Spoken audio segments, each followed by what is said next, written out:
dimanapun kalian berada, semoga baik-baik saja, sehat dan banyak rezekinya. Kali ini kita akan membahas alur cerita dari sebuah film yang mengisahkan seorang pendekar berilmu tinggi yang menciptakan jurus sakti Tai Chi, turun gunung meruntuhkan sekte terkuat yang berisi para pendekar sakti. Dia adalah kakek buyut Tiobuki, pendekar golok naga yang tetap tandingi dan pendiri sekte Wudang. Tidak usah berlama-lama lagi, kita masuk ke alur ceritanya.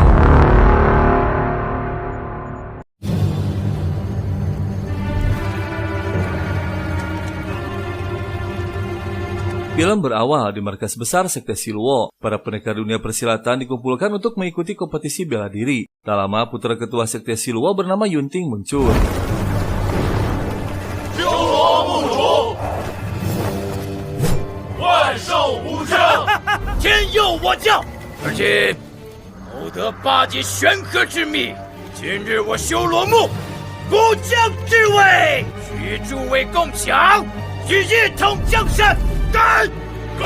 Sebelum dimulai kompetisinya, Yunting mengabarkan bahwa dia telah berhasil menemukan rahasia di dalam kotak hitam, yaitu kesaktian abadi. Mereka pun percaya dan meminumnya. Tak lama muncul dua pendekar bernama Zhang Sanpeng dan temannya bernama Moyan. Sanpeng membongkar bahwa ramuan yang diminum bukan obat keabadian, melainkan ramuan sihir agar dapat dikendalikan oleh seorang pendekar penyihir bernama Guliu. Dan benar saja, mereka tiba-tiba kesakitan sihirnya mulai bereaksi.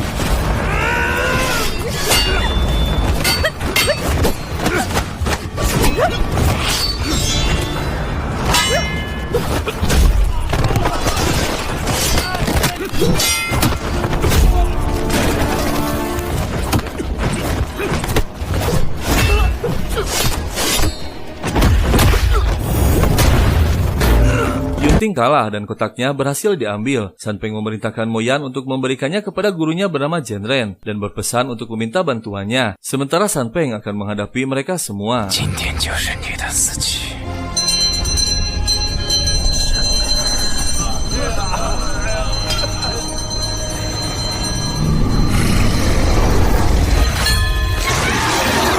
Moyan bergegas menemui gurunya dan menjelaskan semuanya. Sang guru terkejut saat Moyan memberikan kotak hitamnya dan memerintahkan semua penduduk untuk segera pergi meninggalkan desa. Ternyata mereka sengaja membiarkan Moyan pergi agar mengetahui lokasi desa Puxi dan untuk mengambil kotak hitam yang asli yang dipegang oleh Zhenren. Ternyata yang dibawa Moyan palsu hanya untuk menjebaknya. Dan benar saja, tak lama mereka pun tiba. Sedangkan Sanpeng masih sibuk bertarung melawan para pendekar yang dikendalikan. Yunting mengancam kepada Zhenren untuk menyerahkan kotaknya jika penduduk ingin selamat. Namun dengan tegas Zhenren menolak dan akhirnya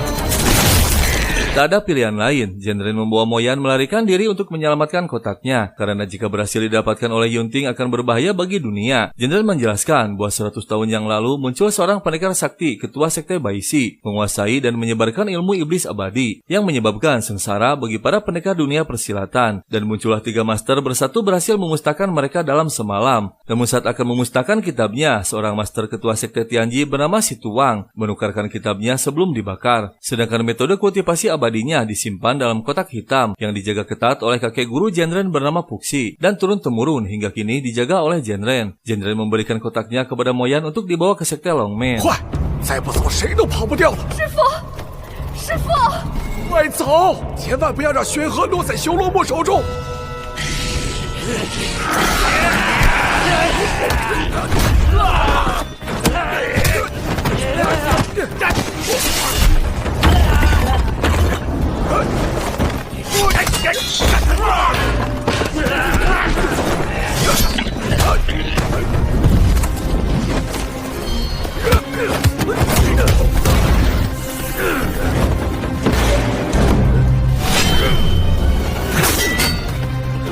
Dengan mengejutkan, ketua sekte Siluo bernama Zhenking muncul, berhasil menghabisi Zhenren dalam sekejap. Zhenking marah kepada Yunting karena tak berhasil mendapatkan kotaknya, sementara Sanpeng masih berusaha melawan para pendekar iblis.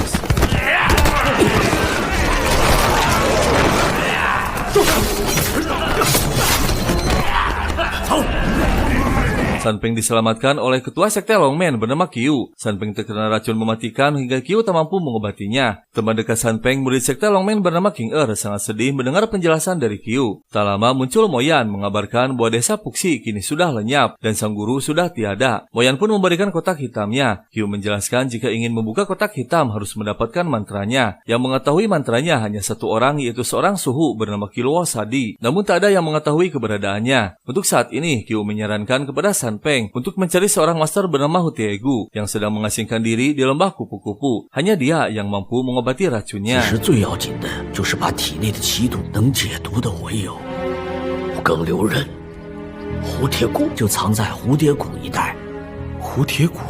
Saat sedang berbincang, tanpa disadari ada yang menguping pembicaraannya, dan tak lama para pendekar sekte Siluo menyerang sekte Longmen.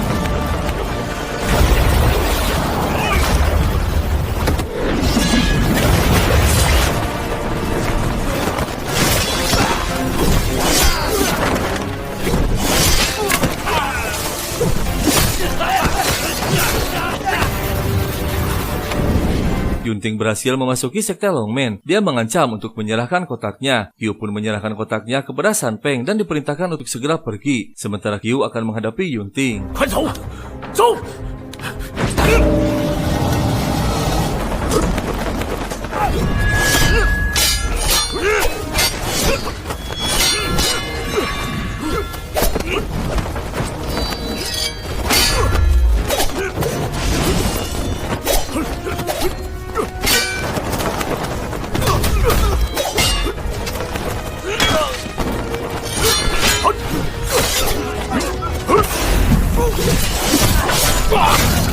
Yunting menggunakan trik liciknya hingga Qiu tewas, sementara San Peng dan dua temannya dikejar sampai ke ujung tebing.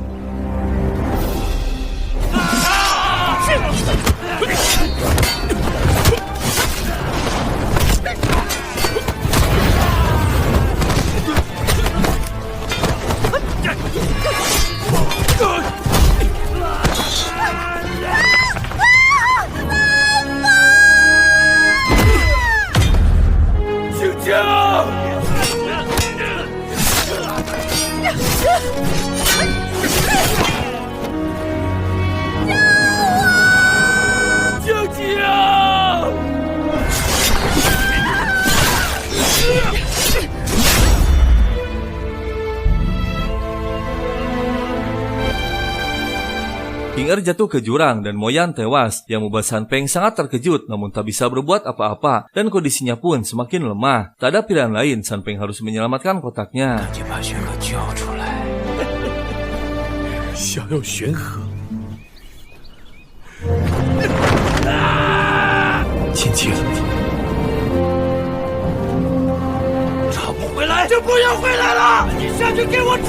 Yunting menghadap sang ayah melaporkan bahwa dia gagal lagi mendapatkan kotaknya. Sontak saja Jian King murka.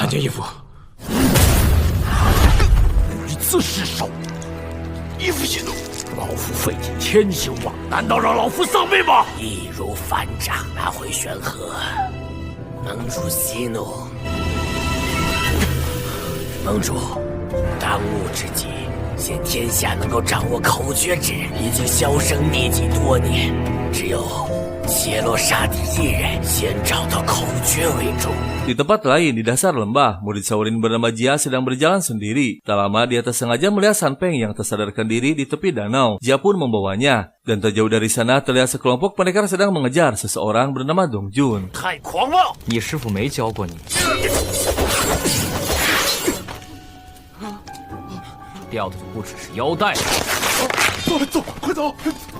Dengan mudah Dong Jun mengalahkan mereka dan tersengaja melihat tubuh King di tepi danau. Keesokan harinya, Jia yang masih dalam perjalanan membawa San Peng tiba-tiba terlihat seorang gadis bernama Long Xiang sedang bertarung dengan anggota sekte Siluo.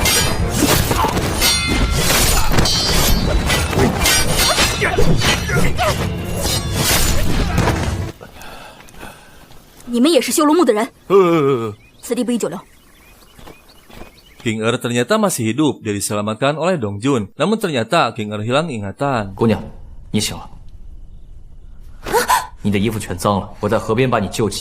啊，姑娘，你别误会，把衣服换上，回家吧。我是谁啊？我是谁？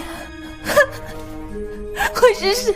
我是谁Long Xiang mengantarkan San Peng ke lembah kupu-kupu untuk mencari Master Tiego. Long Xiang menceritakan bahwa dulu keluarga Tiego dihabisi oleh teman dekatnya yaitu Master Penyihir Guliu. Long Xiang yang sudah menganggap Tiego sebagai pamannya berusaha untuk membalaskan dendam. San Peng pun berteriak memanggil sang Master meminta bantuannya. Namun tiba-tiba pasukan Siluo muncul kembali berhasil menemukan mereka.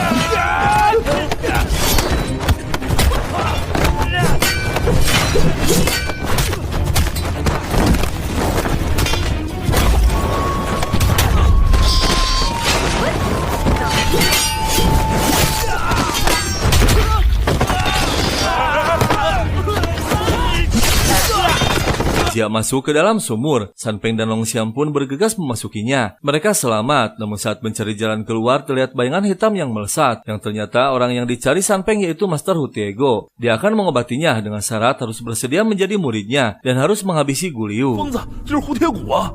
臭和尚，臭小子，胡铁骨了，解毒可以，杀了万骨流，你给老夫磕3个头，你就是我胡铁骨的徒弟了。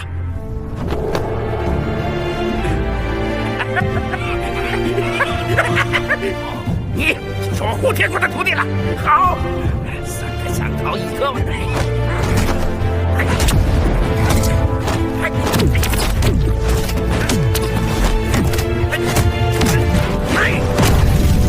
Yunting melapor kembali kepada ayahnya. Dia gagal lagi menangkap San Peng. Jen King berkali-kali kecewa kepada putranya. Namun apa boleh buat, Yunting satu-satunya pewaris sekte Siluo. Dan ternyata leluhur sekte Siluo adalah sekte Tianji. Jen King adalah murid Si Tuang, ketua terdahulu sekte Tianji. Dia akan meminta bantuan kepada sekte Tianji untuk menangkap San Peng. Jen King harus segera mendapatkan kotaknya karena dia terkena serangan balik dari kitab iblis. Hanya isi kotak hitam yang dapat menyelamatkan nyawanya dan menyempurnakan kesaktiannya. 一心培养你跟修罗木，将来接手天机阁，你连个张三丰都抓不到，何以服众？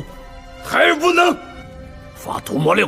Racun dalam tubuh San Peng akhirnya berhasil dikeluarkan. Tiego pun menyuruh mereka untuk segera pergi dan membuka jalan rahasianya. Malam harinya, mereka pun tiba di kota Zhongyuan. San Peng menyuruh 2 temannya untuk berpencar, mencari King Er yang diyakini masih hidup. Ternyata Dong Jun dan King Er pun berada di sana. Dong Jun berasal dari Jepang. Kedatangannya ke dataran tengah untuk mencari lawan yang seimbang. Karena di negaranya sudah tak ada lagi yang mampu menandinginya. Dia ingin menantang San Peng karena kesaktiannya sudah tersebar luas. 在东瀛已无对手，我毕生追求至高武学。 听闻中原武林高手云集，想找他一决高下。尤其有一位叫张三丰的人。张三丰，你的名字也不记得了，那就叫璎珞吧。半步一思念。璎珞，我喜欢这个名字。 Jia tak sengaja melihat lukisan San Peng yang disebar di kota menjadi buronan besar yang dicari. Jia pun bergegas memberitahu San Peng. Namun San Peng tak menghiraukannya. Dan tak lama pasukan sekte Tianji muncul.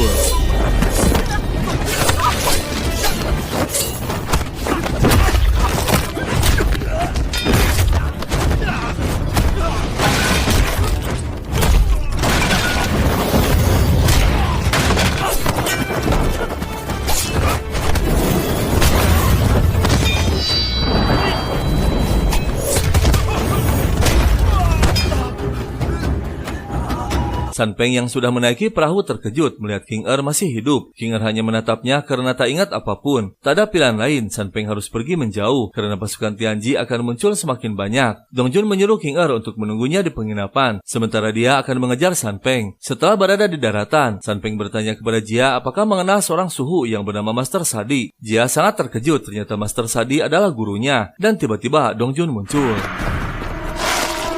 不知阁下找我何事？要你来证明我的天纵13刀，柳生百会还记得吗？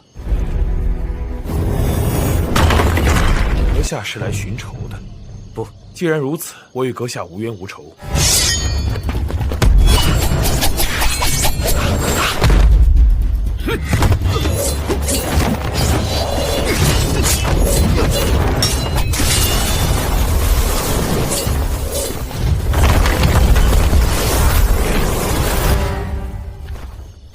Dongjun menghentikan serangannya karena San Peng tak melawan, hanya bertahan saja. San Peng bertanya siapa gadis yang berada di sampingnya. Dongjun mengatakan namanya Ying Luo, yang membuat San Peng terkejut karena sangat mirip dengan King Er. San Peng mengira salah orang. Dongjun menantang San Peng untuk bertarung jika San Peng sudah menyelesaikan urusan pribadinya. Dongjun pun pergi dan kembali ke penginapan. Namun King Er tak berada di sana dan terlihat ada sebuah pesan dari sekte Tianji agar segera membawa kotak hitam dari tangan San Peng untuk menebus King Er. Ternyata King Er dibawa oleh pasukan sekte Tianji dan saat dimasukkan ke dalam tahanan kepalanya terbentur lantai. Tak disangka ingatannya kembali pulih.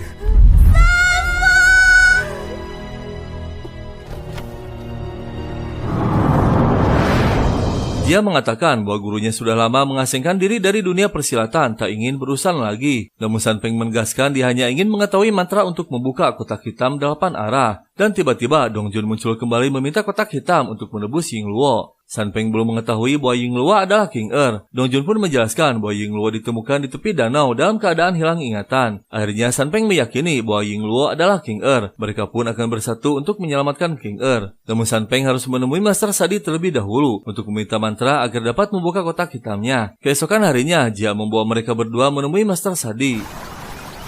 师傅，晚辈张三丰，见过前辈。 还带了客人回来啊？是来问口诀的吧？参见前辈。出手相助。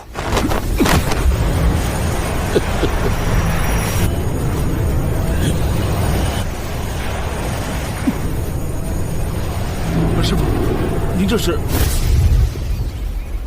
非狂傲暴烈之乃正气坦荡，入内力沉稳柔和。 Master Sadi sangat berhati-hati memberikan mantranya dengan menuliskannya ke telapak tangan San Peng agar tidak ada seorang pun yang mengetahuinya. Mereka berdua pun kembali saatnya akan menyelamatkan King Er. Di tengah perjalanan, San Peng mencoba membuka kotaknya dengan membaca mantranya dan akhirnya kotaknya terbuka yang di dalamnya berisi kitab metode abadi. Dan tiba-tiba Yunting muncul dengan mengejutkan. Long Xiang mengambil kotaknya yang ternyata dia adalah adik Yunting. 只怪你太大意。原来你也是天机阁的人。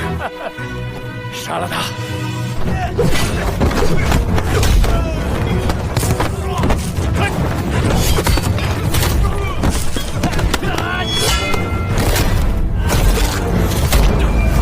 Mereka berdua dengan bangga menemui ayahnya menyerahkan isi dari kotak hitam, yaitu metode kultivasi abadi. Sontak saja Jen King terkejut dan sangat gembira. 掌心法，万手神功，攻下皇都，左右中原，待老夫攻城，一统天下，万寿无疆。你们两个没让我失望。那个张三丰，谅他不会不来。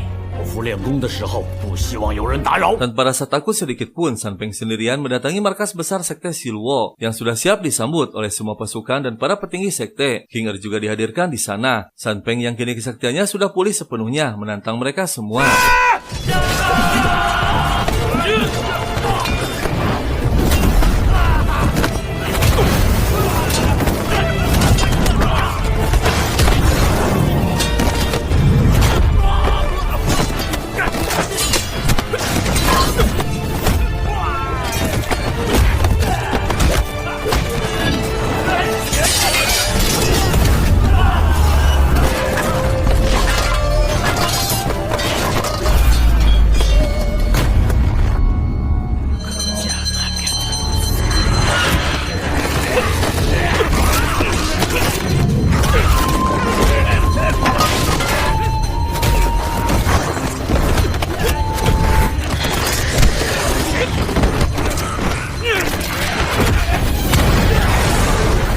Melihat kesaktian San Peng yang sulit ditaklukkan, Gu Liu memerintahkan untuk menghabisi King Er. Namun tiba-tiba,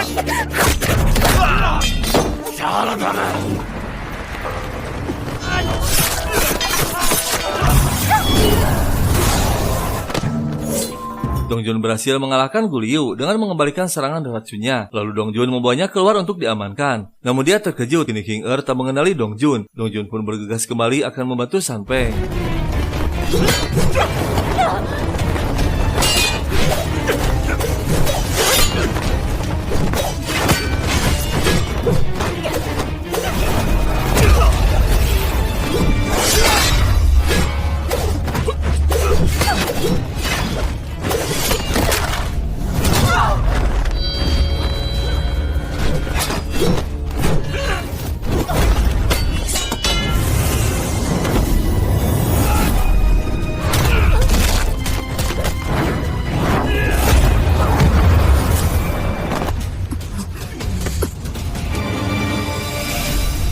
Kesaktian Sanpeng membuat seluruh pasukan Siluo ketakutan melarikan diri setelah melihat dua putra Jianqing tewas. Dan akhirnya Jianqing berhasil menyempurnakan kesaktiannya. Dia pun bergegas keluar. Dengan seketika Jianqing murka melihat pasukannya diratakan.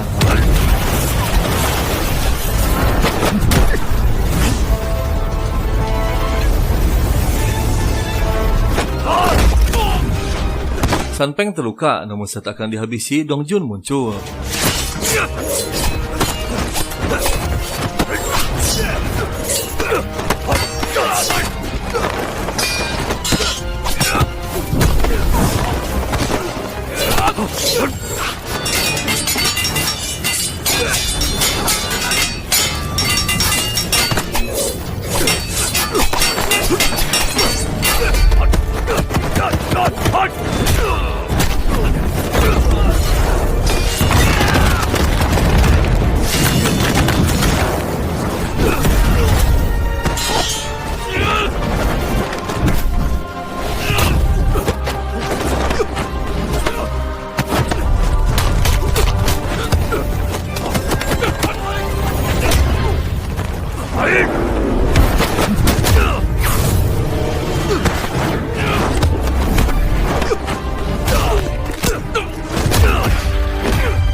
Mereka berdua kalah dan terluka parah. Jianqing pun tertawa gembira karena kini tak ada seorang pun yang mampu menandinginya. Dia akan menjadi penguasa dunia persilatan dan akan mengambil alih kerajaan Zhongyuan. Dan tiba-tiba Master Sadi memasuki alam bawah sadar Sanpeng. Dia memberikan wejangan sebuah rahasia untuk menyempurnakan jurus Tai Chi yang diciptakan oleh Sanpeng. Dan akhirnya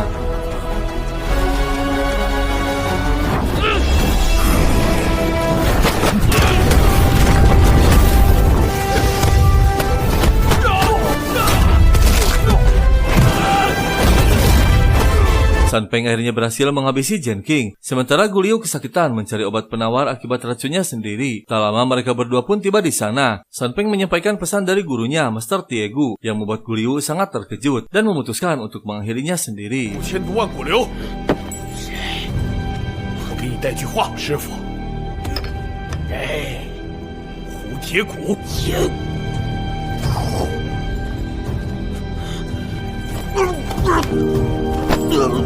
Setelah berhasil meratakan sekte Siluo, mereka pun keluar menemui King Er yang masih menunggu. Sanpeng akan mendirikan sekte Wudang dan akan terlahir cucunya, seorang pendekar sakti bernama Tio Buki, pendekar pedang langit tenggolok naga.